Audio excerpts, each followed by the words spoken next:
I would like to start taking my channel in a new direction. I'm starting with Ayala, and I started with Judy Singer, starting to invite people on my channel and as a means of doing interviews with them. I, based upon my platform um, that I have on YouTube and that I've had for a long time. So I would like to introduce you to Ayala. She is, I invited her on because to talk about what it means to become a religious Jew. In this video, we talk about it from a trans female perspective and from a biological female perspective, what it means to become religious. Um, from a Jewish point of view. So um, that's who she is, and I am going to let her represent herself. So, Dylan and I were watching your channel and we were wondering what led you to become more religious, what spoke to you about orthodoxy, God, etc. Wow, so much. So I actually started becoming religious, even getting in touch with my religion. I was reformed. Like, I was raised in a family where my mother was like, God is real, but any way that you want to connect to him, any religion you choose, you can pick any religion. There's validity to all of them. So I actually belong to a Unitarian Universalist church, which is a religion that kind of says like every religion has some truth to it, and there's like morals that are great to be found in all religions. So no matter what you practice, like it's great. And I was like really young, like 5, and I was like, this makes no sense to me, because if every religion's true, nothing's true. For me, I've always very like curious about just truth, MS. So I was later on, it's like middle school, people in my school district started having bat mitzvahs, and I'm from Long Island, like Suffolk County, and there's not religious Jews over there. There's like there are some, but there's mainly like Reform Jews.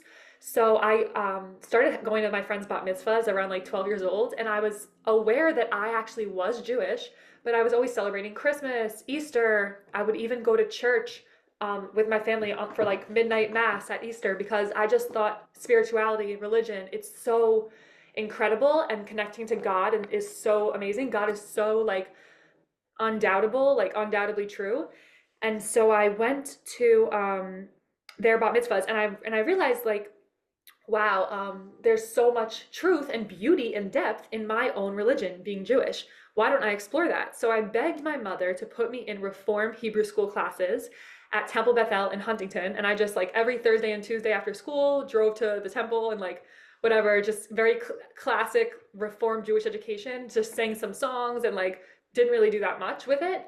But I thought it was a beautiful thing, like a nice thing. I loved connecting to God any which way. Praying to God was so meaningful to me. I always felt God's presence a lot. I've always been very spiritual, like just create like I had like I just always had like very vivid dreams and very just like passionate. I always prayed for people, even if I wasn't like, I didn't have a prayer book with formal words of how to pray, but I always was like very in touch with God.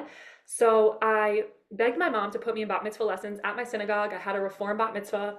And for me, that was just the starting off point. I realized how much depth and beauty there was to being Jewish. And so I continued with like in high school in these reform Jewish education, just like hanging out with other.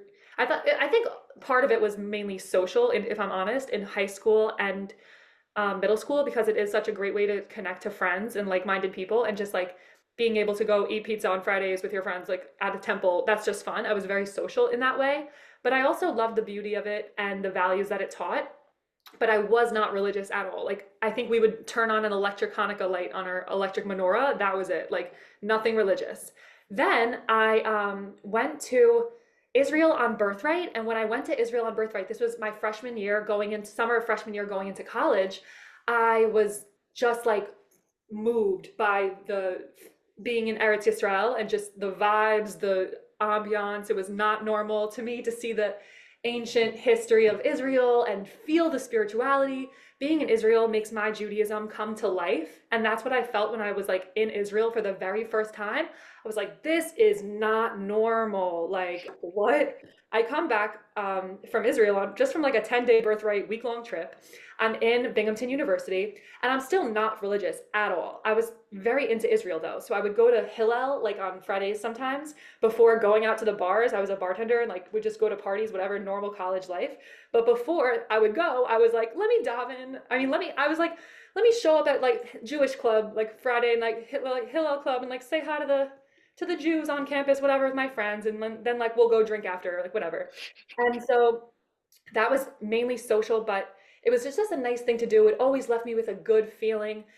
Then I moved, whatever, I traveled abroad, I worked abroad for a bit, wasn't religious at all, traveling the world, this and that. COVID hits, I come back to Manhattan. I moved to Manhattan and okay, this is like a long story. Basically, Hashem arranged it that during COVID, I was like, I was part of a program teaching English in Austria that ended, and then I had to come back suddenly. It's COVID. I had no apartment. I had no job. I was like, what am I doing with my life?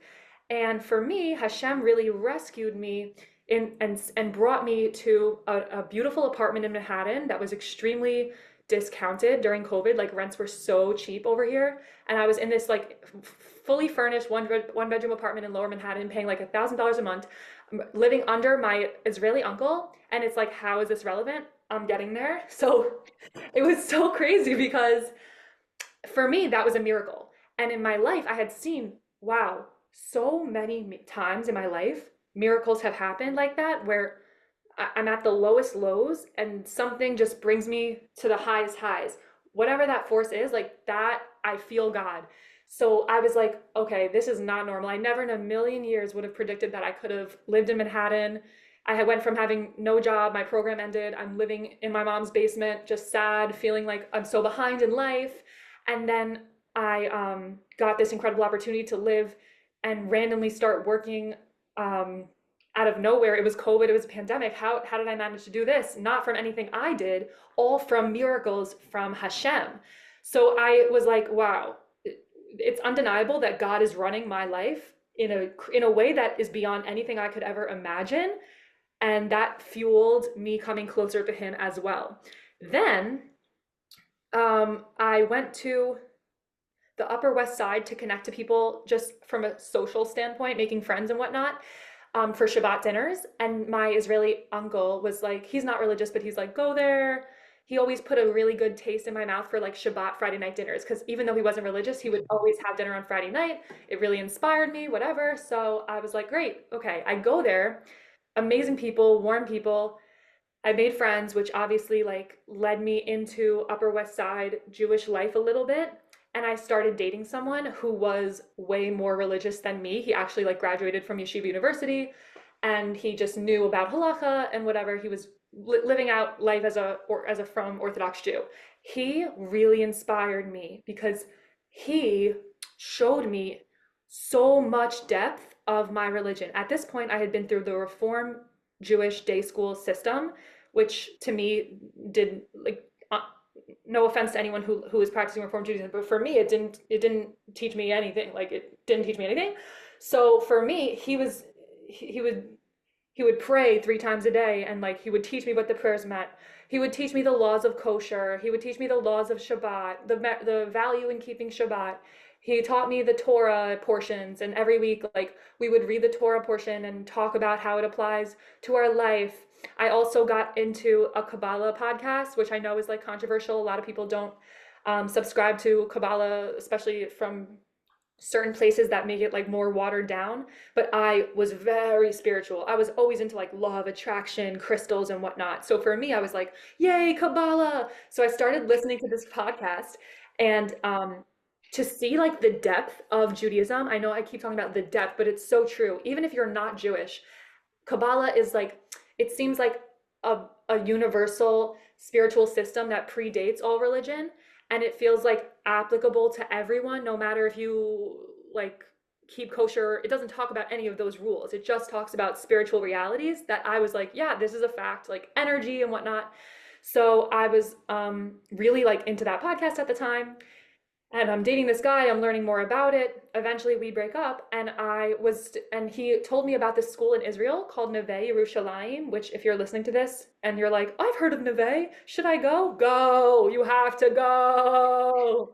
It's like this incredible Torah school on a mountain in Jerusalem that it's like Gan Eden. Literally, it's Gan Eden. You learn Torah with these like in Torah giants from like 9 to 5. It's not normal. It's incredible. And on a mountain in Jerusalem, it's like a fairy. The animals all sing and do choreographed dancing. No, I'm just kidding, but it really is magical. And so I also started taking classes at Manhattan Jewish Experience here on the Upper West Side. Shout out MJE, Rabbi Wild's incredible work that they do to get a lot of people in the door with social things like wine and learn. And then when you're there, you're like, whoa, the wine's good, but the learning is amazing. So you just keep coming back for more learning. So I got kiruved, thank God, Baruch Hashem, by the Upper West Side, like MJE, and they put me in their fellowship program. And then another rabbi who does another kiruv program. You can, if you're listening to this, look this program up. It's called Sinai Retreats. And you basically go for a weekend Shabbat upstate in Lake George, where they match you with a girl your age who is religious. And both of those things were so inspiring to me. I just realized that the more I learn about Judaism, I can notice transformations in my mindset, my thinking, how I view the world, how I view life. There's infinite depth to learn. If you're a curious person, if you like to learn, if you want to be a lifelong student, what better thing to study than like the realities of this world? And I always knew there was not just this world, but also the world to come. Like what happens in that world? Judaism really satisfied like my intellectual curiosities on all those levels, and the books and the resources. You can never stop learning. People so much smarter than me can teach me about things that we all have questions to, like death, the meaning of life, purpose, what brings real happiness. People much smarter than me who are steeped in Torah have these answers, and like I did not find the levels of truth that I found in Judaism with any other religion. For example, during COVID, I took on like a creative project where I was writing a book about menstrual cycles and the moon. Don't ask me why. I just thought it was cool that like I thought it was cool that like menstrual cycles synced up to the moon or whatever, and I wanted to like research how women could like use their menstrual cycles to like tap into their creative energy, and I thought that basically like we live in a society where hustle culture is like telling us every day we have to be productive, the same levels from 9 to 5, but I don't think women were intended to live that way based on our periods. So I was writing a book about this, and I was researching what Judaism has to say about this, not because I cared about Judaism specifically. I was looking into all religions. And Judaism has, for example, niddah laws, family purity laws, where for 2 weeks out of the month, the husband and wife separate and they don't touch. And the woman emerges into a mikvah, a ritual bath, where she's like pure again, even though it's not that she's impure from like in a negative way. She just is going through a process of like spiritual renewal during these 2 months, during these 2 weeks. And that stuck out to me because I would say I wanted to have the part of my brain that had gone through the public school system of science approve of like, how could this make sense, right? How is this true? And in Judaism, it was like, well, no man would make that up. In my opinion, like what man would say, I don't want to touch my wife for 2 weeks out of the year? I mean, 2 weeks out of the month. Like what man would say that, right? And then there were other things I would say, like asking about evolution. I had learned about evolution, asking my rabbi in Israel when I got to Neve, how does evolution fit into Torah? How do modern how does just things I grapple dinosaurs, for example, are there dinosaurs in the Torah? And they had an answer at Neve for everything. When I went to Israel and studied, I was able to find true answers, not like they were just trying to appease me or go away like with your questions. Judaism loves questions. Like this is not about blind faith. This is about asking real questions, like scientifically backed questions, to have your rational, logical mind be on the same page as your soul with your spiritual needs. And that's what I found in Judaism to be so unique.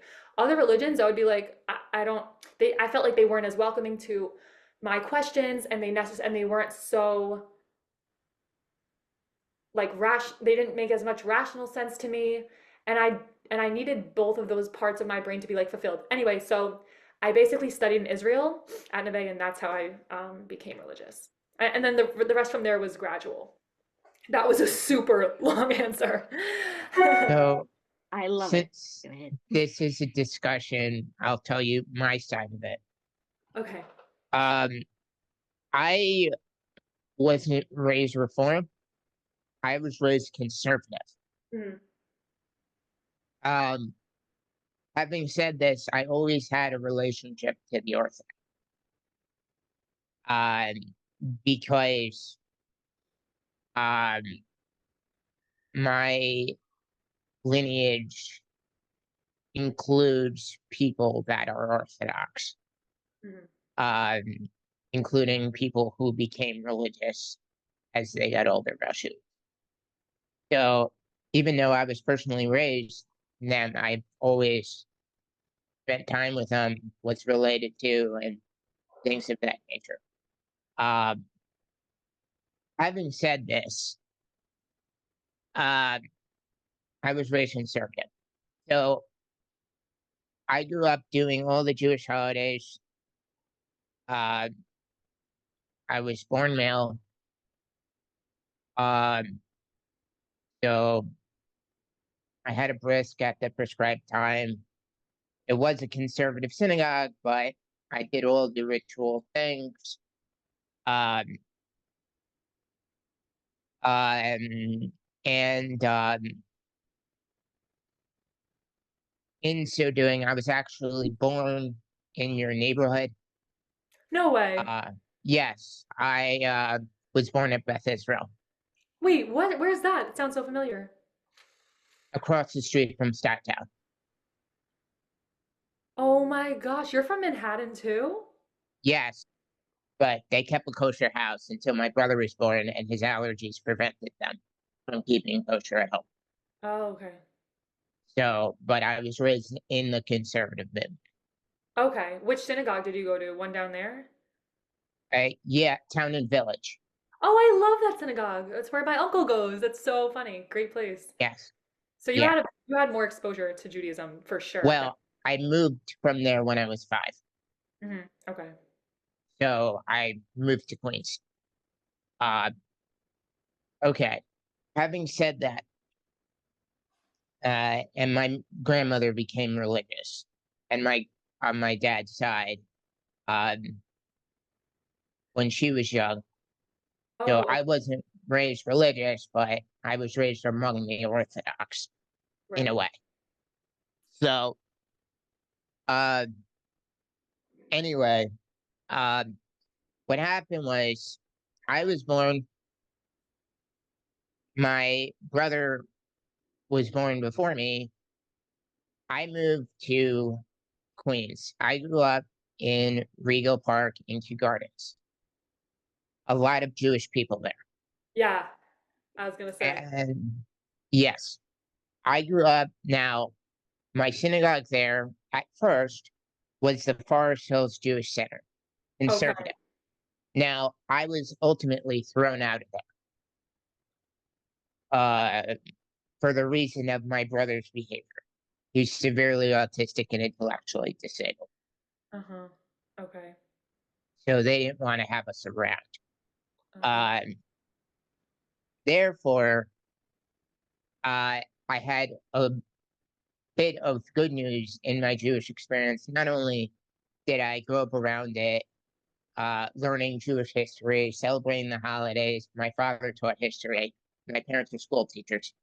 Uh, you know, and I knew basic things about Jewish texts. I knew what the Talmud was by the time I was like 9. Didn't know much about it, but I knew basic things.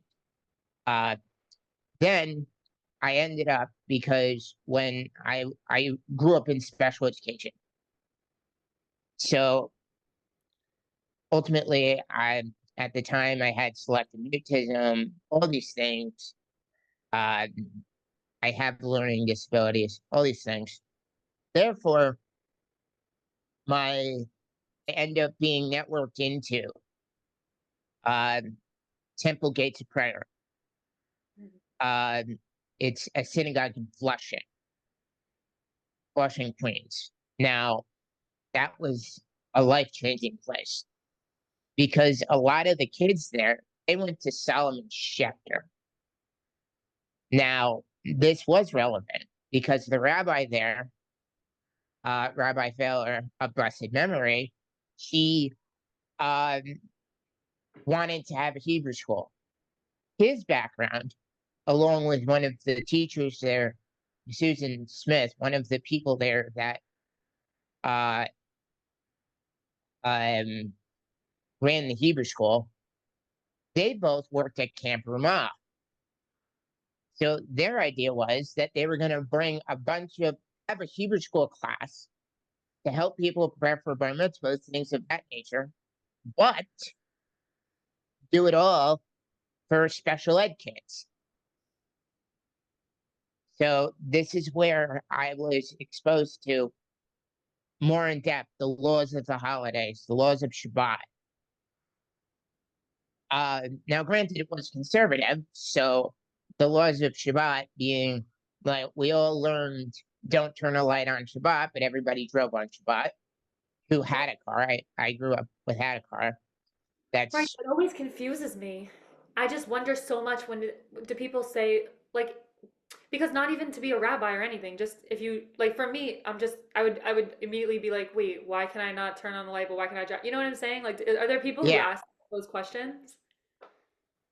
So in by this point, yeah, I always thought it was some level of hypocrisy.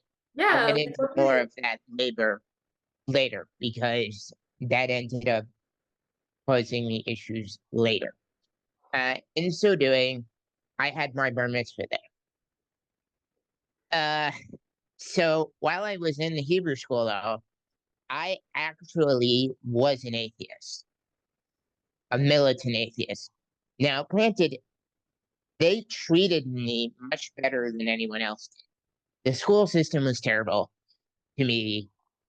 I come from a broken home, but that synagogue did wonders for me.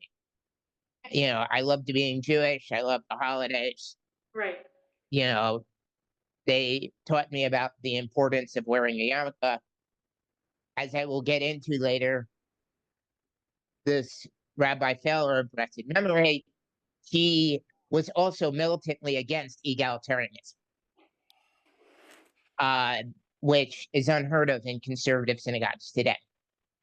Uh-huh. Uh, so, therefore, uh, and against the use of microphones on Shabbat, he was a very old fashioned conservative rabbi, and So, he was my teacher. So I learned about it from him. I had my bar mitzvah. That was an experience. Between my bar mitzvah and birthright, I'll get into birthright in a second. I was almost reformed. I wasn't wearing a yarmulke. Still celebrated the holidays, but I didn't go to synagogue at all. But I did try USY, uh, which didn't go very well because I was in special ed. By this point, I went to special ed schools. Uh, First, I went to one. I was Andrews and Yonkers, and then I went to high school in Rockland County, uh, Summit Nyack, all for people with disabilities. Therefore, then birthright comes along. This is an unusual thing, but I was in high school when I went on birthright. And that's because I don't know if you know this, but for special education, it actually goes up to 21. oh, for birthright? No, for special ed. So people can be in high school until they're 21 years old, June Oh, of their 21st birthday. So I was 19 in my senior year of high school. So I technically qualified for birthright, but I was still in high school. oh, okay, got it. So I found an Asperger's birthright trip. by this point, I was diagnosed with Asperger's. Uh-huh. Now, the Asperger's birthday trip changed my life. I go to Israel like you did, and my I meet it was an egalitarian conservative thing. Okay. So I go there. I bought my first pair of tefillin on birthright. Uh and my rabbi on birthright was a woman. The egalitarian thing I wasn't used to because, as I said, the synagogue I grew up in, that was unheard of. There was fights about it, but the rabbi was militantly against it. Uh, he, so I had a woman rabbi. I learned a lot on birthright, and I came back and I started becoming more observant. Now, what? I said, psh, psh, psh. Yeah, but the kicker here is I didn't consider myself Orthodox or anything. I fell in love when I came back. I was still an atheist. I identified as, I don't know if you've heard of this denomination, Reconstructionist. Yeah, I've heard of that. I wasn't sure exactly what it means. Okay, so when I came back, I became aware of this rabbi. His name was Rabbi Mordechai Kaplan. He was also one of the on uh, before the Reconstructionist thing and his thinking about Judaism as civilization, he was actually one of the founders of the Young Israel movement.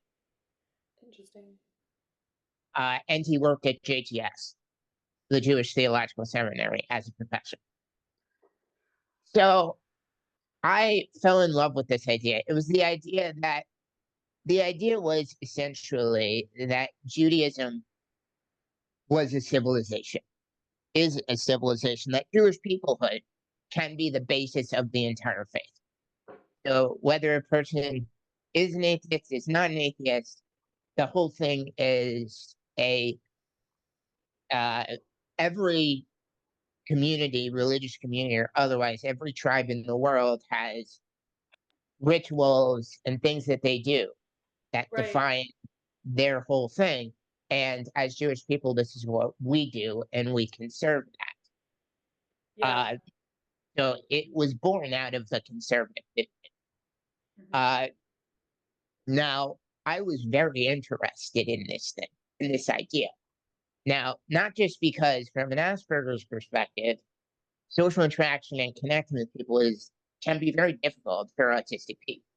For sure.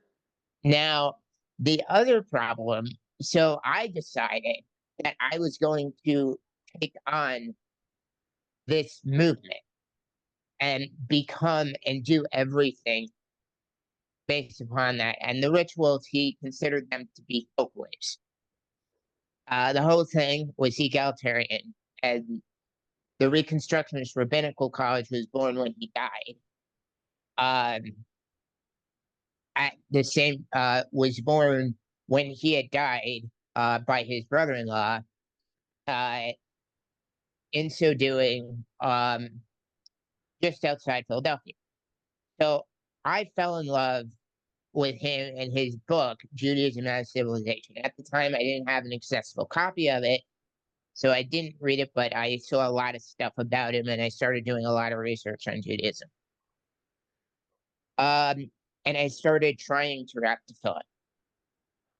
Mhm. Um, Now, and then when it came to services, I fancied myself.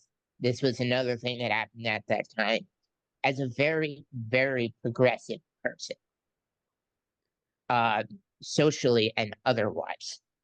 So the egalitarian thing after birthright kind of fit in with my need for the democratic functions of Judaism based upon what Rabbi Kaplan had laid out, which I had thought was what I wanted out of it. So then I graduated from high school. 6 months later, I began going to synagogue and I realized I was tokenized, I was ignored, a lot of problems within the conservative movement. And I also realized, and I was living in Brooklyn at the time. Okay.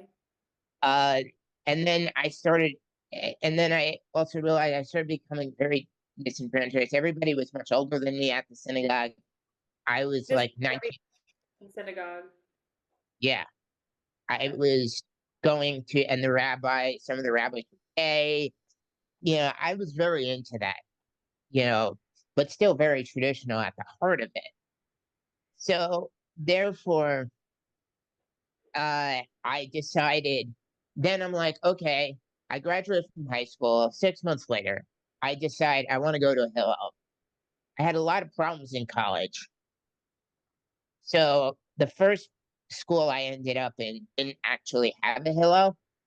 I couldn't go to, say, Binghamton, even though, that just wasn't an option. And at the time, my career path, I didn't even know I wanted to become a rabbi or anything, Hmm. was uh, I'm actually a musician Okay. and filming. I play Oh, nice. guitar. Oh, okay. I He write also songs. produces for me. I have a Yes, production company and she's producing my documentaries. That is yeah, so awesome. So you play guitar? Do you play any other yes. instrument? A And you little bit produce? of bass and a little bit of piano. And at the time, I was Uh, pursuing audio engineering based oh, upon my love cool. of rock and roll and American roots music. So So, cool. yes. And so, therefore, but I, during that time, I did start keeping Shabbat a little bit. Uh, I tried not to take a gig on Shabbat. I tried not to do all these things. I tried to go, and every week I went to Kabbalah Shabbat services, all these things. Uh-huh. Uh, Therefore, but then my second school was Kingsborough Community College. Okay. They actually did have a Jewish community, but they were all Orthodox. Now, being a progressive Jew at the time, I didn't really fit in there at all. Right. You know, and one of the rabbi who came every week, he was from Flatbush Yeshiva. He was Chabad. I didn't really like it there, so I decided to start. So then I was asking around to different rabbis in the area at the different traditional progressive synagogues I went to at the time, always trying to learn more and more, particularly Hmm. about the actual ritual aspect, the prayers and things like that about Judaism. Hmm. Uh, and one of the rabbis, and this was in Bay Ridge, she's like, "Why don't you try NYU or Columbia?" To go to to go to school there full time or just to go No, to their. no, to go to their Hillel. Oh, I okay. couldn't go for disability related reasons and a whole bunch of reasons.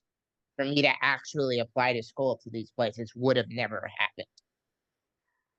Uh, so I show up at these Hillels. They didn't want me there. And I started praying with the conservative clubs there.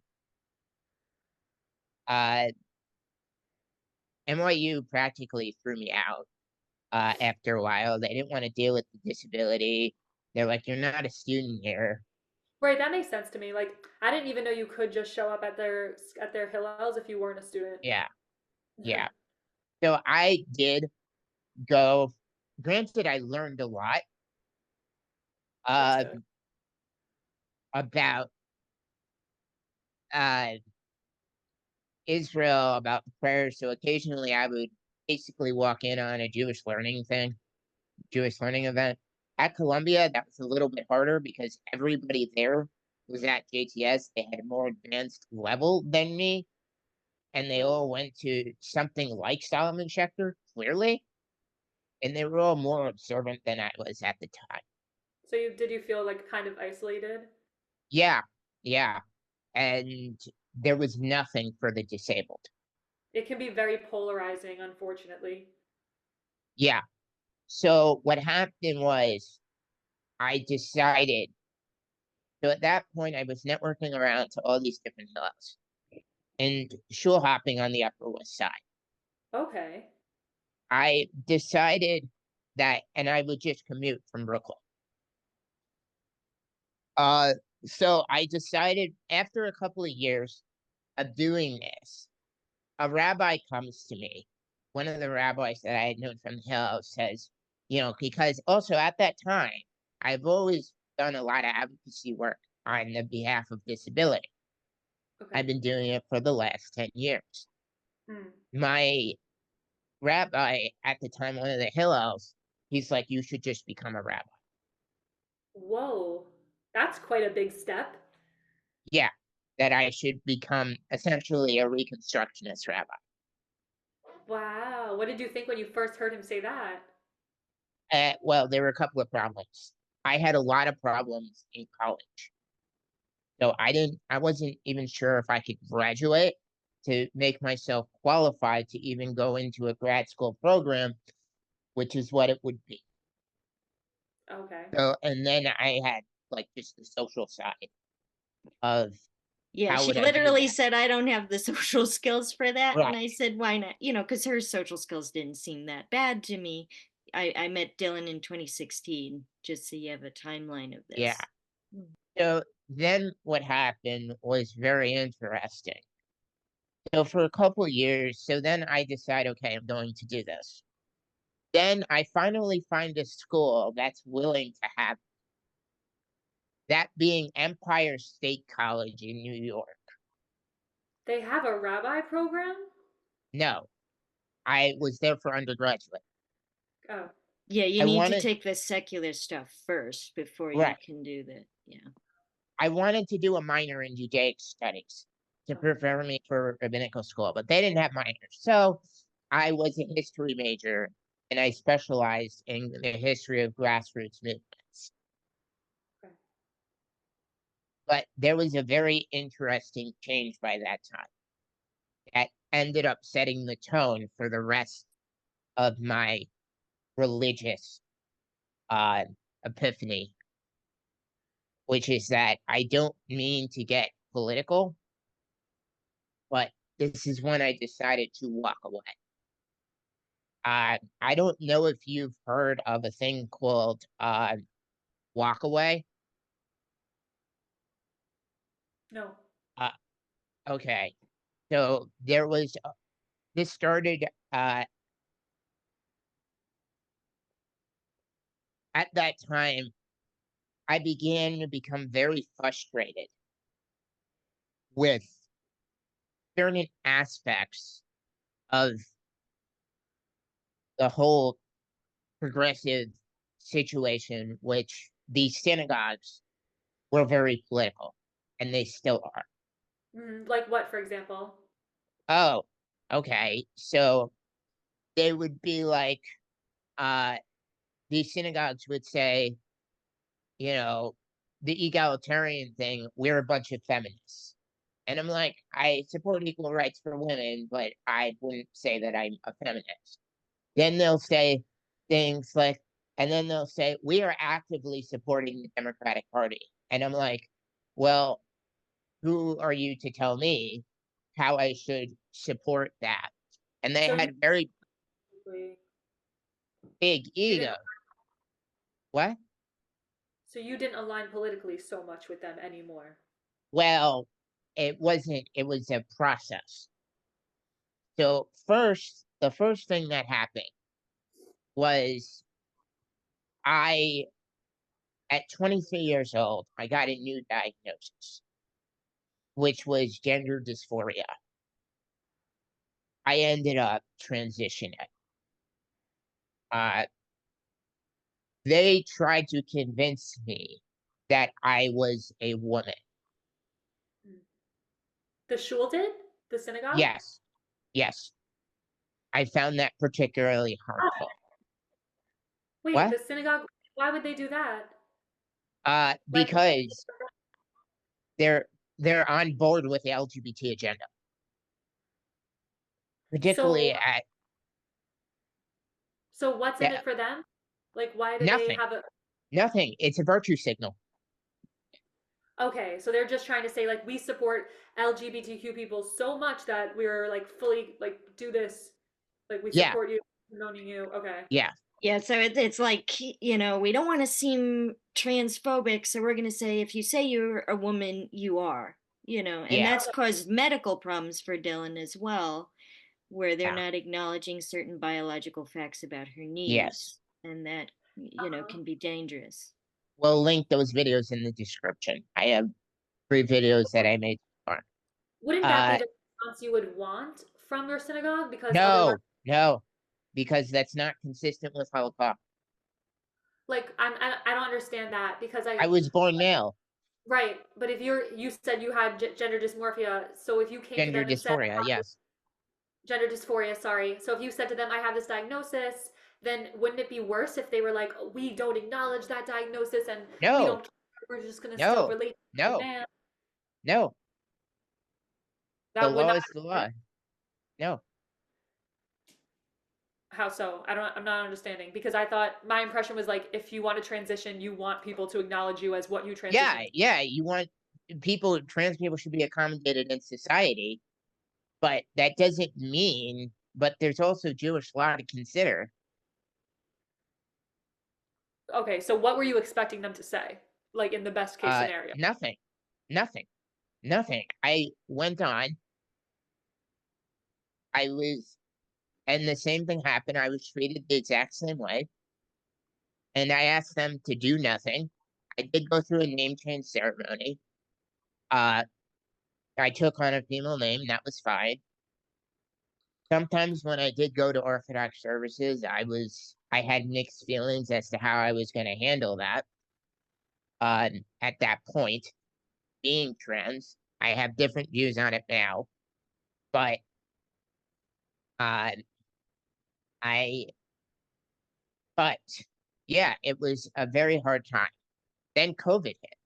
So you have a picture that's like in Dylan's private life, she'll do certain things related to the gender dysphoria to treat that, but she doesn't think that in a religious space it should be handled in the same way.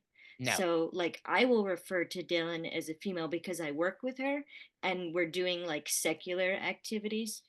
I scribe for her and stuff like that, so it makes more sense. But in a religious context, you're following, you know, like what is prescribed for the synagogue, so it didn't seem fair to the other people or to Dylan to do that. What yeah, you do in private is one thing, you know. Oh, so you Mhm. wanted the treatment to be consistent, basically, like you to be yeah, treated just, I mean, that makes sense. Yeah, yeah. that makes So sense. then COVID hit. COVID, this is when I really had a break. The first synagogue I went to Hmm. had a that I went to was Congregation Beit Simchat Torah.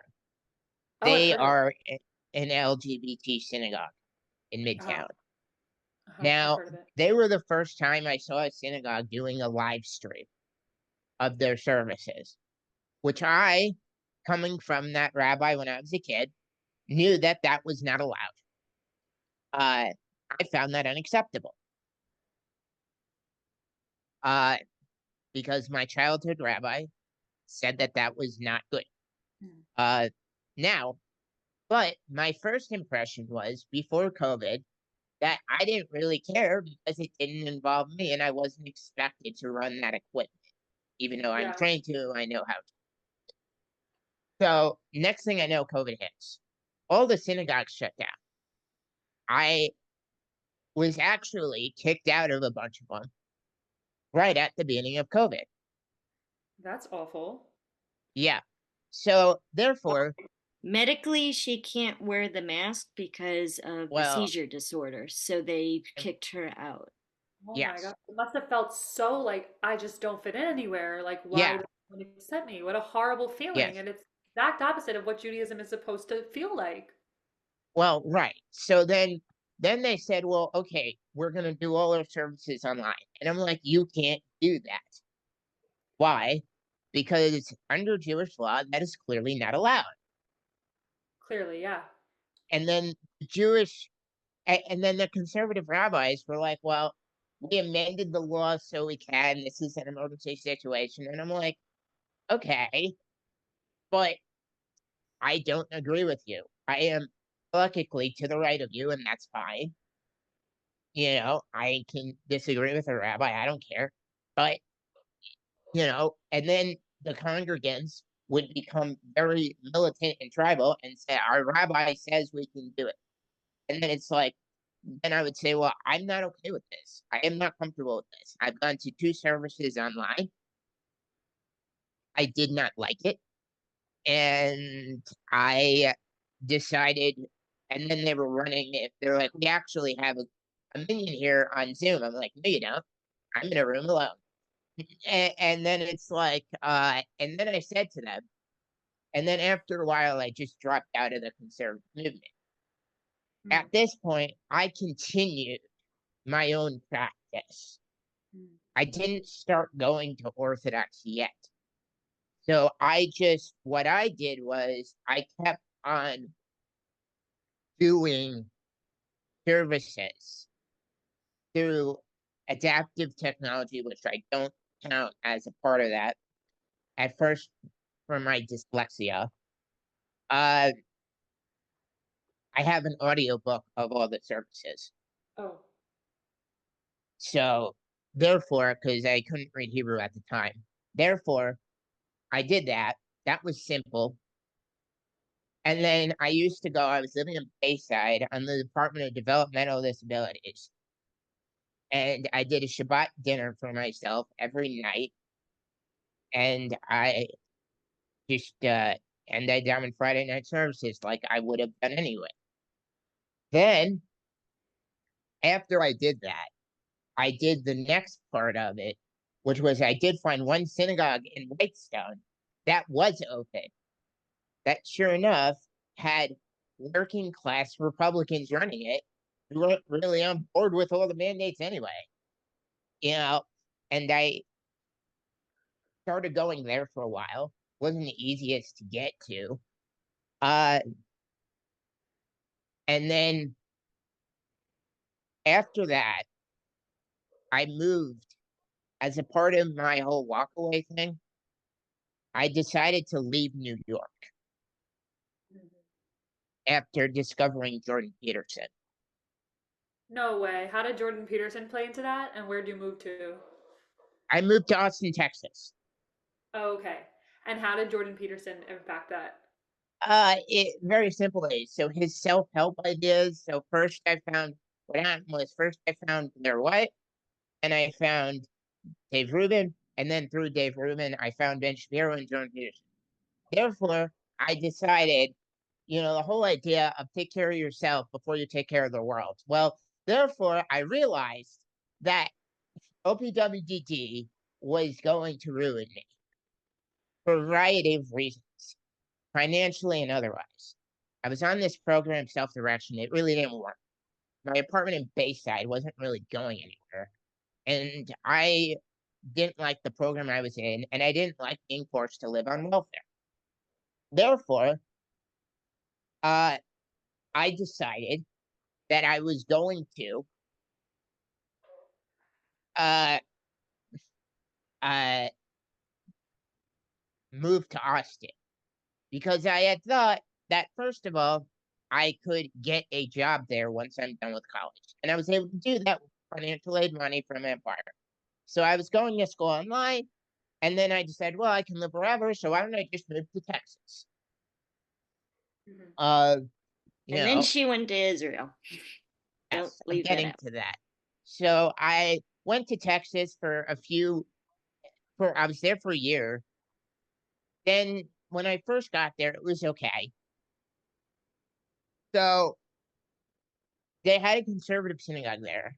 It was still shut down, even Mhm. though most other things were open, but the conservative synagogue was political, so that was shut down. I went to they had a service. I was living in a dorm that was mainly Orthodox, but it had some conservative Jews who attended. It was actually in the dorm. They ended up throwing me out because I was trans. And but I continued. By that point, I also started studying. I reconnected with the rabbi I was on birthright, and I started studying with her again. Mhm. And I continued it. I decided, and then at that point, I started questioning whether I wanted to stay in the conservative movement. I was just gonna ask what made you question that. So it was partially the COVID rules, partly the implications politically of the COVID rules, and also because I went to, this was now Rosh Hashanah, the Reformed Synagogue in Binghamton, because my parents relocated to Binghamton at Oh the time. no, Yes, small my world. brother is in a group home in Binghamton. So my Okay. mother lives there. My father's in Ithaca. Therefore, my mother, what happened was I got taken there. And not only did I have the mask and all this stuff, I was practically crying.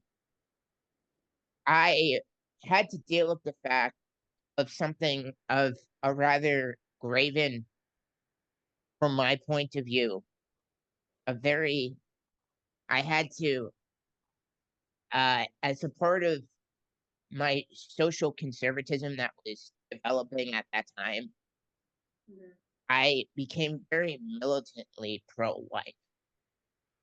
Therefore, I the rabbi, not only was she basically praying for the conservative agenda, and she had people actually on TV screens zooming into the service on Rosh Hashanah, which I thought was absolutely disgusting, Mm. and made me really uncomfortable. She started praying for abortion while the ark was open. Okay. And Yeah, we're both against that. You know, you're entitled to your view, but we always found that to be against God's will. therefore, um, we, so after that, I had this conversation because I was so uncomfortable. Mm. And my father could see that. He's like, maybe I should have raised you modern Orthodox. You might have been happier because this is very inauthentic to you, you know? So that's not really going to work for you. And then I started thinking about that. And then I graduated from college. Um, and right before I graduated from college, I ended up graduating early. Therefore, with a history degree, it I knew I wanted to go to rabbinical school, but I realized that I did not have the background. Yeah. So, okay, I'll apply to yeshiva and study in Israel, which is what I did. So I knew that as a trans person, no male yeshiva would accept. Uh, Even though technically I'm still male. But while I was waiting to go, I started becoming slowly more observant. And I started really questioning. I'm like, do I really want to be a conservative Jew anymore? When I was walking around my neighborhood, I started wearing a yarmulke a little bit. I went from dominating at the Hillel, which was mainly controlled by Reformed Jews, to dominating at Chabad a little bit more so. And then this was by the university. By this time, I was in an apartment. I moved around a lot. And then the next thing I did, which was very interesting, I get to Jerusalem, because they're basically right across the street from the Vanilla Mall. I get there, I get a place to live.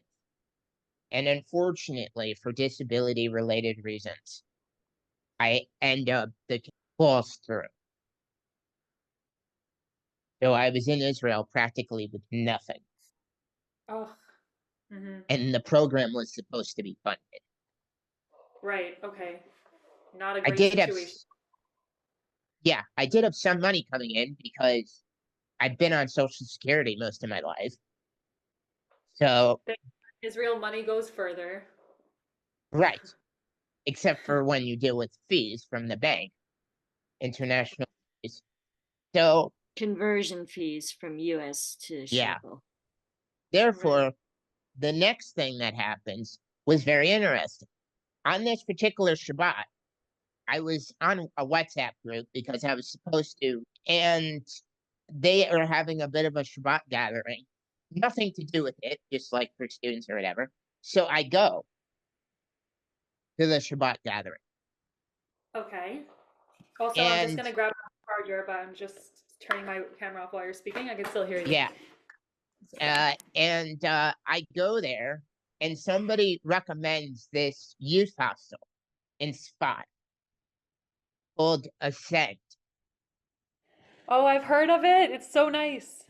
Yes, so I figured out that I could study there. So, and I also knew that if I left Jerusalem, I could save a lot of money.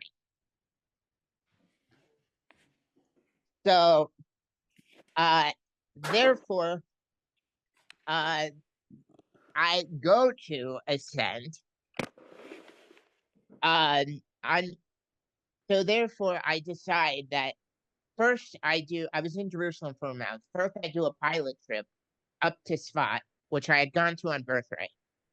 Um, where I uh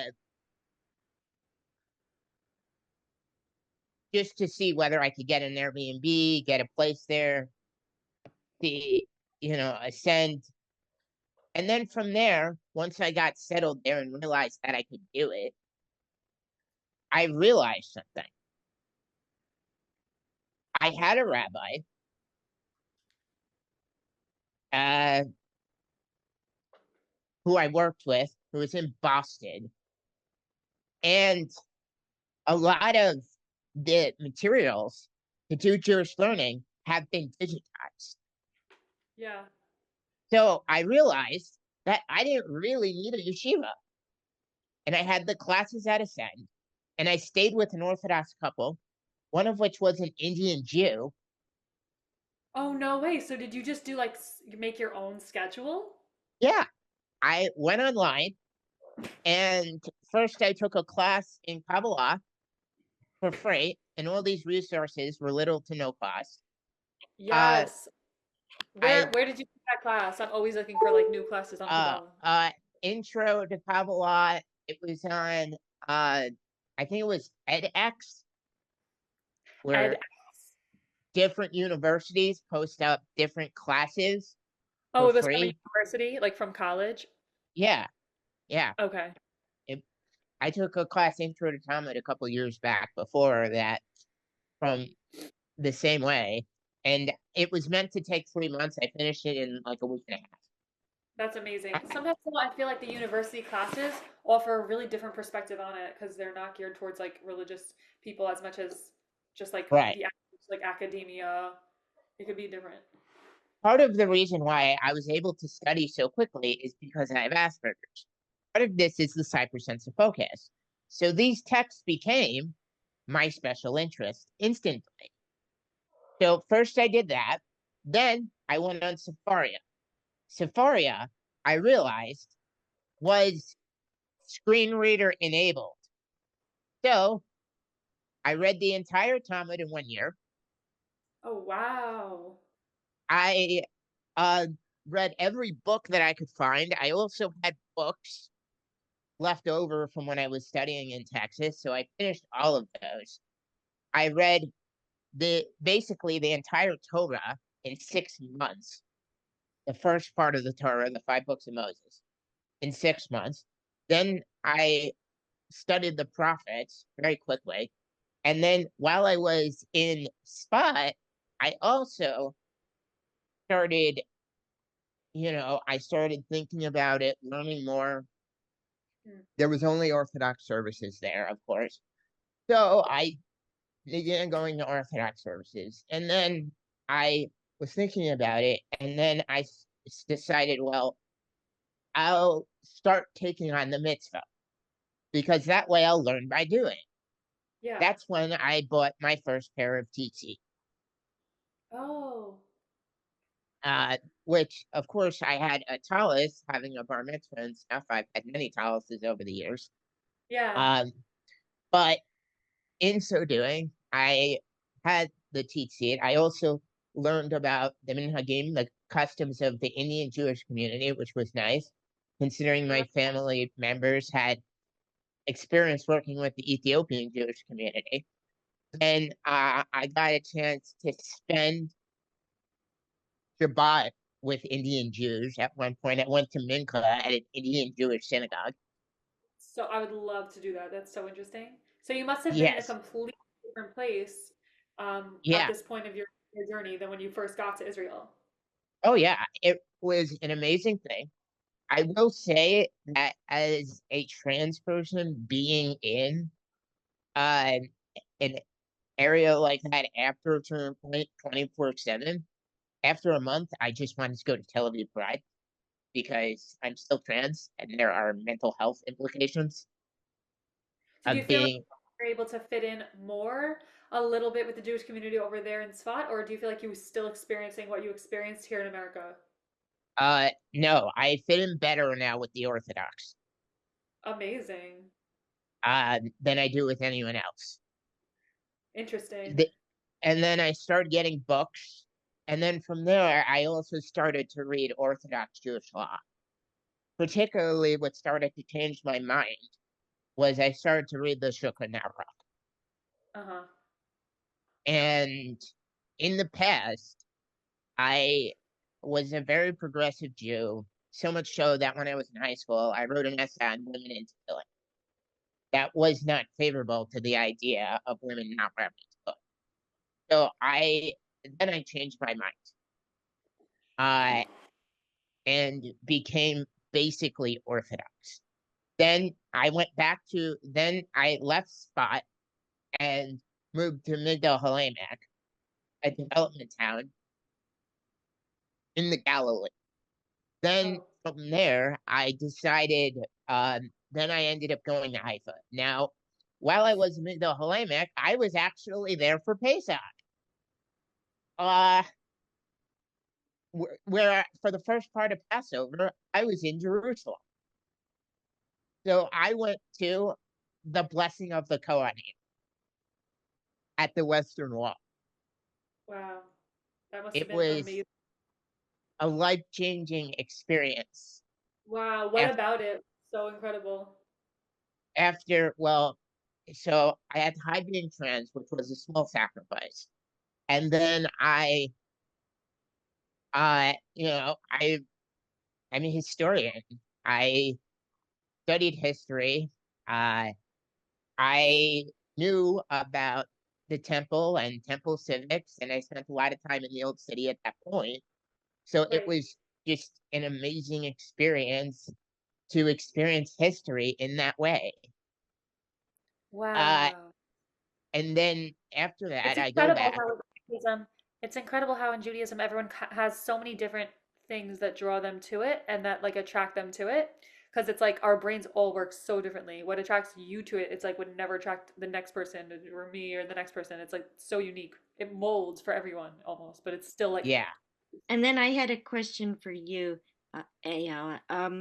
I've read the Christian texts, and I noticed in the Christian text the priests are like not so good, but then when you read the Jewish version, it's like they're good people that like make mistakes instead of sort of the villains of the story. So did you kind of notice the difference, and did you like that between the two oh, great question. texts?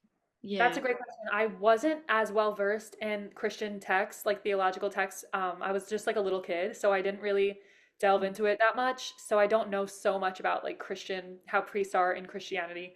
But in Judaism, they're like no one's perfect. Like they're never portrayed as being like Hmm. perfect. They're just Right. human. They're just like people who make mistakes, but they were endowed with a certain different mission in the world, a certain extra level of kedusha that they have a responsibility to like bring blessing to send blessings to other people. And it's not that they're perfect at all. In fact, there's so many stories that they make really grave mistakes, like all in the Navi, the Nevi'im and stuff like that. but they just have an added responsibility, the Kohanim, the priests in Judaism. But I'm not sure about Christianity, how priests are. I don't know that much about them in Christianity, honestly. Yeah. Thank you. That was interesting. Yeah. So uh then what happened was things kind of after I got back to Haifa, things kind of took a turn for the worst. Oh no. When I was in Israel, although when I say things got took a turn for the worse, it ended up getting much worse afterwards. She Uh, means health wise, not religiously. okay, so religiously things were great, but there was a problem. My situation, health wise, from the moment I got to Israel, went downhill throughout the time I was there. Oh, By the time I got to Spot, I developed what I now know to be ataxia, the early stages. I was falling, and particularly when there was this one Shabbat where I used to walk around Spot and explore on yeah. Shabbat. Um, and I was in the cemetery. I went to two cemeteries, one the IDF cemetery, and I went to the cemetery where Rabbi Isaac Loria and Rabbi Joseph Caro were buried. And I saw their graves. It was amazing. Um, in so doing, I also, my Lyme disease, which I contracted as a kid, came back. Oh And no. for, and by this point, by the time I left Spot, I started having 10 seizures a day. Oh my gosh. As you may know, as I'm sure you know, Israel has national health care. So I tried going to emergency room to getting this suggest. I didn't know what it was. So things just got progressively worse. By the time I got to Haifa, where I did actually interact with the LGBT community, that didn't really work out because I was way more religious than them. They were Israelis and they didn't even know what tefillin was. Uh, therefore, uh, in so doing, when I was in Haifa, I had to go back to the United States. Mm. In so doing, I was still studying. I wasn't really prepared for rabbinical school yet. I did have a biblical Hebrew tutor Mm. in Israel that I studied remotely. I think he was in Ohio. Therefore, with him, I went back. Mm. I ended up, and there was one book I couldn't get my hands on, an accessible version of it in Israel. That really changed my Jewish education forever. Wow, which book was that? Uh, have you ever heard of the Rabbi Avi Weiss? No, actually. Okay. Have you ever heard of a movement called Open Orthodox? No. Okay. It's Orthodox Judaism, but it's meant to be a little bit more open and tolerant to people who are LGBT. Oh, great. Okay. They Yeah. also have a great disability section in this book. Yes. Yes. So, and it was born in Riverdale, the Bronx. Oh, that's where it began? Yeah. Wow. Local. And so, and oddly enough, I ended up because the same rabbi that said I should become a rabbi was a student of this rabbi, was ordained by this person. So I had knew of him earlier, and he was also doing Oh, interesting things with wow. women and things of that nature, all within the halakhic system. Okay. Uh, very interesting. So I decided, so I read his book, and at that point, I decided that by this point I had moved to Florida. By this point, I had decided after reading his book, and it was very interesting because at some point, while I was in Israel, particularly as I started wearing tzitzit and a yarmulke and all that, people, even in Haifa, were like, "Wait a second. First of all, what are you, a girl or boy?" Then there was this problem of people on the street were like, "Wait a second, are you Orthodox?" And then I was still claiming to be conservative. Oh. So because it's like socially, right, and people want to be like putting people into certain boxes with religion. right, right. They Even want though in to choose. spot, socially, I was already thinking of myself as a Belsheva. Therefore, uh, by the time I got back to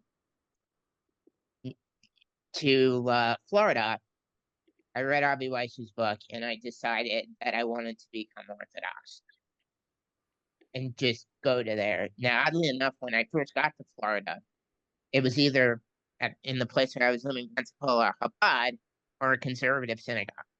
Uh-huh. So I've I fancy myself as sort of modern Orthodox, Yeah. very much modern Orthodox actually. So like Chabad never really spoke to me. So and also because I wanted more time to make that transition into Orthodoxy, I wasn't quite done with some of my studies yet. Uh, so I wasn't in rabbinical school yet, so I still went to the conservative synagogue. I didn't really like it that much. But I was wearing tzitzit, doing all the things, and then I also didn't have access to kosher food, and that's another thing. I've been keeping kosher since I was living in Bayside, Queens. Um, Good for you. That could not have been easy. Good for yeah, you. I kept the kosher house, even when I was going around to all the conservative services and everything. The minute I moved out of my dad's house, I started keeping kosher. Do the conservative shuls keep kosher? They used to. It my When my mother was growing up, she kept kosher at home. Uh-huh. Yeah. I wonder like if at the Kiddush in a conservative synagogue if it's kosher. Yeah, it is. Interest. Okay, that's good. Yeah. So, um, and what happened was, which was very interesting, and once I came down to South Florida, I started dominating at the Young Israel, and that's where I felt the happiest. And is that where you stayed davening today? No,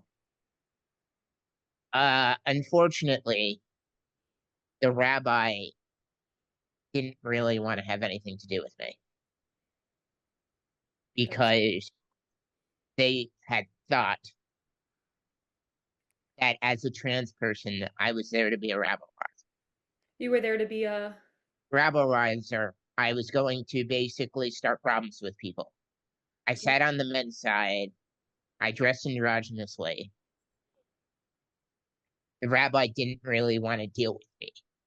okay. And, by this point, I was willing to concede things to Orthodox Judaism about homosexuality and LGBT stuff that I think now religion is right about, and the LGBT community is simply wrong or ignorant. Uh, but, uh, you know, I am willing, but I was ultimately forced out.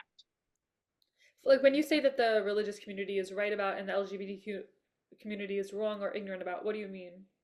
Well, if so, first of all,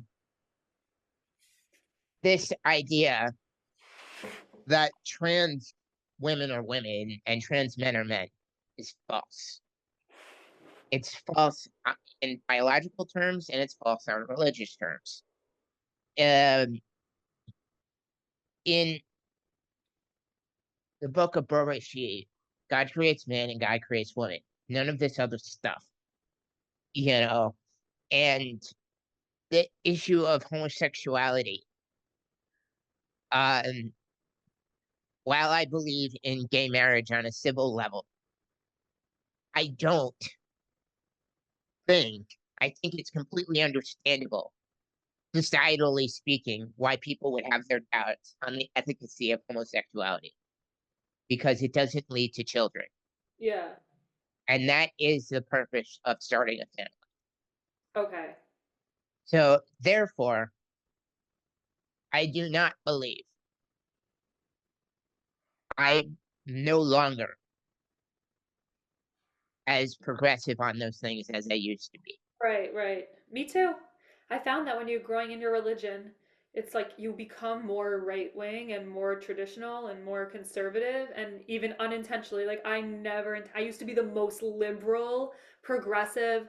I have a single mother family. My uncles are gay. My everyone is like, I just grew up around the LGBT community, and I just became subsequently, like not intentionally, just as I become like living more aligned with scripture, I'm just like noticing certain truths that everyone to themselves, of course, like I still love deeply everyone, and everyone can live their happiest life. And my rabbi has like much to, he put a whole like scientific article about how it's not, it's God forbid that Judaism would ever say that someone is sinful or is like wrong, never.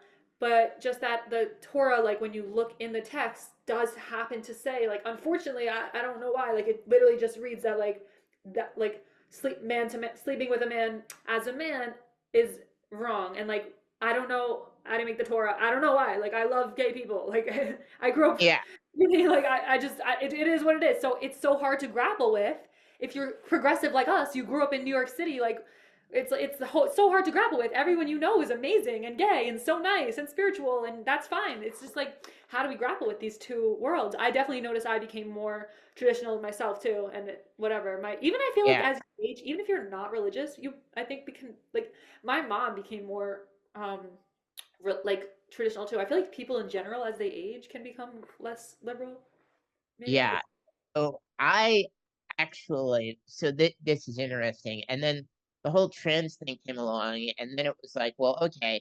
And then by this point, part of this, I had mixed feelings. I have gone to services where I've sat on the women's side because I happen to be trans, all this stuff, in the past. But then I realized I was born male. Mitzvot were given to me to practice as a man. I am going to do that. That's the role I was given. But I view being trans as a disability. Gender dysphoria is a mental illness. So I'm going to take that as an accommodation. I'm going to accommodate myself and I'm going to live up to mitzvot as a man. I'm curious if It's, that's a really, really smart, sound, and sensitive Orthodox rabbi, what they say to you when you yeah, say, I have this mental health condition, like, but I know I'm born a man, I have these mitzvot, what can I do? I'm sure, like, I would love to put you in touch with my rabbi if you yeah. need, like, what do they say to you if you've ever asked them that you, Well, the progressive rabbis would just tell me that I should practice female mitzvot. The right, but male rabbi, yeah, what do the Orthodox rabbis say? no, no, no. Like the open Orthodox rabbis say that if you present as the sex that you see yourself as, we'll just treat you that way, whatever. I think there's a lot of problems with that argument. I personally see it as I can do both. I can wrap tefillin, I can take medication, but I can also, you know, I can start a family. I can do all these things while still being trans. And if people don't, you know, I don't expect anyone to refer to me as she. I don't care. I don't care about any of this stuff. I was born male. I practice the male mitzvot. But isn't I that have like a lot chosen to for you to do that. do? Isn't it just overwhelming and a lot for you to worry about both women and male mitzvos? No, I don't do the women mitzvot at all. Oh, okay, okay. I don't. You Got it. know, I'm like, that's a lot of work that no one should have. Like, that's really stressful on a person to have yeah, to but make any sense. Yeah, you just do the man ones, okay. yeah, from my point of view, that's the rule of law. I didn't make the rules here. No, God 100%. did. That sounds, God did. That seems right to me. That's Yeah, seems right to me. yeah. So Feel like, anyway, yeah. what happened was this was a very interesting story. After that was all said and done, I ended up going into rabbinical school. Because I finally got in. I learned Hebrew. I studied some biblical Hebrew. Now, within that time, I went blind. Uh, but I studied biblical Hebrew. I studied some modern Hebrew. Okay, now in rabbinical school. You were Uh, blind and you had to learn Hebrew. I mean, yes, The challenges that you have been dealt in this life that you've overcome, I'm just in awe of you. I'm also in a wheelchair. It's it's Yeah, incredible. It's incredible. yeah. Uh, So She's taught other people to read Hebrew as well, yes, that we know in our friend group. yes. And a lot Uh, of the letters look similar, so to me, it's difficult too to like yeah, look at the letters. yes, Yeah. Yeah. yeah. And then the next thing that happened was I decided to. I've been living in Florida now for 3 years. Um, and I made a decision to take on more mitzvot that I probably should not have done health wise. For the past year, I took on two more mitzvot, which really kind of sealed the deal. I started fasting on Tisha B'Av despite having serious health problems Right. and a life-threatening deficiencies and life-threatening stomach problems, I don't which I know if should that's like, not. did you ask your rabbi? Because you're not supposed to do anything that like actually Yeah, impacts your. but at well, I was at I've done a lot of risky things. Yeah, Therefore, just for context, she takes a vitamin B shot that makes a lot of these symptoms go away. So as long as she's on that shot, she's not technically like recommended to do it, but she can technically do it because her blood levels are normal now. yeah. Whereas in the So past they were not. She was anemic. yeah, Okay. So she can technically get away with it. They would say you probably shouldn't, but you can, kind of thing, you yeah, know. All right. yeah. If it's And ever then a question of health ever in Judaism, like pikuach nefesh, it's saving a life, but yeah, also your quality of life, your pain, like you're never supposed to put in anything in danger at all. So like definitely keep your rabbi in the loop about everything you're doing. I don't actually have a rabbi at this point. Oh, We're you're gonna Uh, working be a on that. That's rabbi. why she's moving. Oh, yeah. My rabbi is in Brooklyn. Uh, right. yeah. Therefore, who I've known for 10 Along with the years. rest of our friends. That's why Yeah. she's moving. Therefore, but at the same time, I am aware of the Kulak Nefesh. It is an issue that comes up on disability a lot as Yeah. well. And she Therefore, does follow it. Just not stupid. yes. But anyway, I fasted on Tisha B'Av. Then this year, after being thrown out of synagogue on Rosh Hashanah and not being allowed in, This year? yeah, Security was a little picky, even though yeah, she paid. they literally said I No. can't pray there. Yeah, Wait, on what? Rosh This Hashanah. past 2 weeks ago? 3 weeks ago? Yeah, yeah, Yes. What happened? Like, what happened? This is awful. The security thought that she wasn't on the list, even though she paid and made a deal with the rabbi for a discount. They said, "You're not on the yeah, list. Out." That's yeah, horrible. That's so yeah, horrible. I'm sorry. yeah. So therefore, I I fasted on Yom Kippur, and then at that point, I realized my atheism, regardless of what was left of it, is now dead. I am a full believer in God, and I truly identify as modern Orthodox. Uh, so yeah, that's how I became religious. But Wow. You have one of the most amazing stories I've ever heard in my life. yes, Ever. I don't think anyone beats your story. yes, but Your I will. story is amazing. Wow. Yes, My mom That's said it should be a movie, this and should be a I, movie. You need to write a I book. already turned the first part of my life before this into a film script because I am a trained filmmaker. Yeah, I need to see this in theaters. Like, this is not. My story's so basic and regular compared to yours. Wow. Yeah,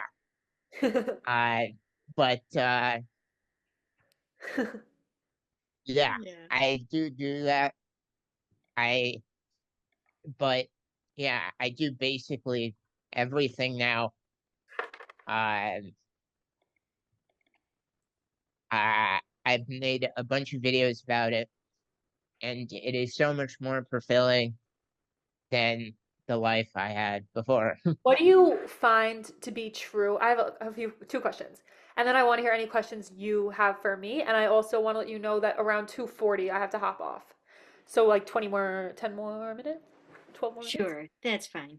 So, two questions I have for you. How do you know, like, what was it for you where you were like, wow, the Torah is true, God is real, atheism is dead for me, Torah is true, that's it, that's my truth. Okay. So for me, it's like this. Everything that's backed up in, I did my BA in American history. Yeah. Everything that's backed up from the great documents of the West, not just in America, but in other places, is all comes from the Bible. Like what? Well, if you, this idea of individual rights comes from Bereshit. This idea, there's even from Jewish texts, the first line of the Declaration of Independence, we hold these truths to be self-evident that all men are created equal, endowed with individual rights, all these things. Therefore, um, that actually comes from Maimonides. When I was reading the Mishnah Torah, it says the exact same thing. No way. Yeah, Verbatim? worded the same way. I read it myself. I was like, No huh, way. Verbatim? Yes. Yeah. yeah, like only one Yeah. word was changed. Everything else is the same. Are you Yes. actually Look it kidding? up. Yeah. I want to look it up. I'm actually looking it up right now. Yeah. So I read And these also the things. Ten Commandments is like the same thing as like the Ten Commandments is the foundation for like all Western society morality, like don't Yeah. steal, don't kill. Yes. Yeah, a lot And of our amendments are based in those as Yeah. yeah. well. And Species. then I'm like, well, and for all these reasons, biology. And then it's like, I think of it as the metaphor that I use is as a person takes care of a child, they are, the more they struggle for that child, the more they connect with that child, the greater the bond. Okay. The more I struggle with amendments to actually do them because I am disabled, um, the stronger and the adversity I've had to face to get to this point, the more I struggle with that, Yeah. the stronger my connection gets. 100%. That's kind of like anything in life. When you work hard for it, you value it more. Yeah, Mhm. And then for me, I'm a biology student, so the more I read about just biology and nature in general, it's like, yeah, good enough for me. Matches up with the Bible. And Wow. then when Dylan told me all these people in the Bible were actually real people and showed me the articles that matched up with my database, it's like, yeah, I think that actually happened. You're not kidding. So, That's incredible. So like scientific proofs that you guys are like finding. yeah, yeah, like it's all in my college database in Pennsylvania. It's like insanely easy to just type in the name of the species or whatever, and you'd see the timeline lines up exactly with the Bible. And the people studying it don't even realize this. They're They just like, don't. we found this and this and that, and they're not, because I guess academia is like allergic to the Bible, so they don't notice, but it's all in there. So I it's all love there. it is. Even when you work in genetics, you can see like somebody designed this, because if Wow. anyone else like went in here and did this, they wouldn't know what they're doing, but somebody designed it. Wow, yeah. I'm in right now a voice teacher school, like voice. I also teach singing lessons, so I'm taking a Ooh. school for it, and they talk about how it goes into like so deeply the science of our vocal cords and how like every second that we talk, our vocal cords slap together like billions of times per second or I've something studied it. crazy. Yeah, it's nuts. So like obviously God is like literally like who what like it's just the human body in and of itself. It's such a miracle, obvious, and so much intricacy, like beyond anything anyone else could fathom. So obviously that is definitely proof of God. I love hearing your proofs of like science proofs of Torah. I love like those types of books and those information. Yeah. I also think with our physical disabilities, when you are having to live in the physical body so much, you see more of God through that. Like I did therapies for cerebral palsy where I felt more connected spiritually just by doing physical things. So Interesting. I think when you work with the body, you see more of God's creation and you start to communicate with God in that way. At Wow. least for me. Yeah. Very interesting. I haven't heard anyone talk about that one. And I haven't done any like I haven't explored that. Interested to hear more about that. Yeah, I can send you some links about that as well. Because I was in a movie about some of that. Oh, The cool. dancing for cerebral palsy. Yeah. Awesome. And then another question I have for you, Dylan, is you said it brought you a lot more meaning and fulfillment. I totally agree. Yeah. It changed my life. I'm just so curious, like, what about it brings meaning and fulfillment for you? Well, it there was this big conflict, I think, because on one hand I was an atheist. On the other hand, I was always very Jewish, and I was always more observant than the people around me. So this is just much more philosophically consistent. A And hundred. also, That's a really uh, good way to put it. Philosophically consistent is a solid way to put it. yeah. And then it's like, well, I walked away from the left when I was in my early 20s. And then it's like, for me to be secular and to continue some of secular and right wing, there's a conflict there too, uh, because I've gone to things and I found common ground with the religious right many times at different events that I had gone to, particularly working in the pro life movement, and it just you know, and my transness makes it possible for me to even want to start a family, but at the same time, being Orthodox gives me a community to be a part of that actually observes the actual law and doesn't go on into the ether. Yeah. It sort of just like grounds you in truth. Yeah, It's so amazing. Wow. It's so nice to hear about your journey. It's so mind blowing. I did not think that you were going to share the journey that you shared. I was like, what? Do you have any questions for me, like before we wrap up? um, I mean, if you seem to have enjoyed this, if you want to continue this in some way, I'd be happy to talk to your rabbi. Um, um, if you want to continue a friendship of some kind, I'm open to it. I'm moving to the city literally next week. Oh, First New Jersey, then New York. okay. Um, yeah. What part of So the city are you moving to in New York? I don't know yet. It depends on where I can get a room. Right, right. Okay. So, I feel like Washington Heights would be good for you, yeah. or What Brook. makes you say that? So I know that there is a family here and a couple that has like they have children. They go to the Orthodox community here, and they seem very accepted. They go to like the Orthodox shul. Modern Orthodox people are everywhere in this community. It's very starkly modern Orthodox, and just based on your educational background, like where you studied, and like what you said you studied, I feel like you would fit in hashkafically really well with like act like the modern Orthodox Judaism that exists here in the Upper West Side. It's actually not really my like primary flavor of Judaism. Like it's not really my favorite, but whatever. For me personally, because I tend toward like more spirit, whatever. But I think you would love it a lot, and it's amazing the community here. Yeah. I have actually considered applying to YU to do a PhD in Torah. I could see you. Uh, yeah. Uh, Also considering I am in rabbinical school. My rabbinical school isn't technically Orthodox, just because they are the only ones that will accept a trans person.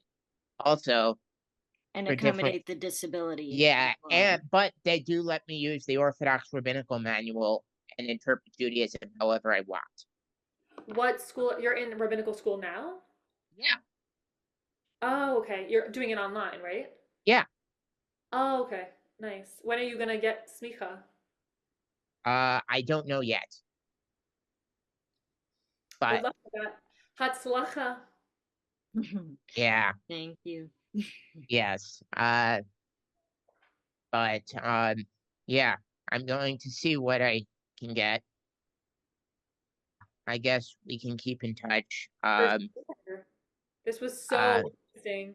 And I really yeah, can't thank you enough for sharing your journey with me, especially so vulnerable and authentic, all the ups and downs of it, and had some very dark moments.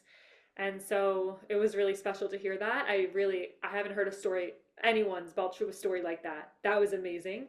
And Hashem should yes, continue to guide you and support you on your way. Please, God. And yeah, thank you so much for reaching out and thanks for taking the time to speak with me today. And it was really nice meeting you too, Margot. It was nice meeting you too.